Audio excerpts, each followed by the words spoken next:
Hello, and welcome to Fusion Writing, where building character meets creating structure. Well, we are in our second week of December. Can you believe it? Christmas will be here before you know it. So we're going to get right down to business. Victoria? Okay, so you may recall from last week I introduced you to the concept of the chronotype. Now, some of you might be scratching your head and thinking, what is all this wacky theory stuff? Well, I work with so many writers that are trying to find their way, they're trying to find their voice, they're trying to build their story, and that's why sometimes I like to throw in some old school theory. That way you can think about writing from a different perspective.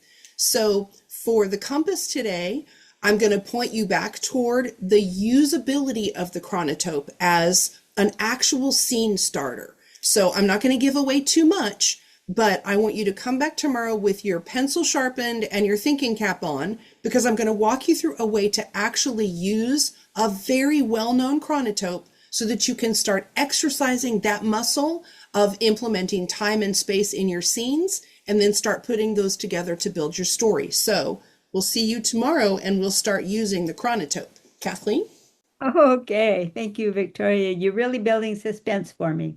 Well, you know what we're working on? We're on the character trait of sincerity. And since this is our second week on sincerity, that means we're going to be taking a look at sincerity all around the character profile diagram. How does it change in the different character profile?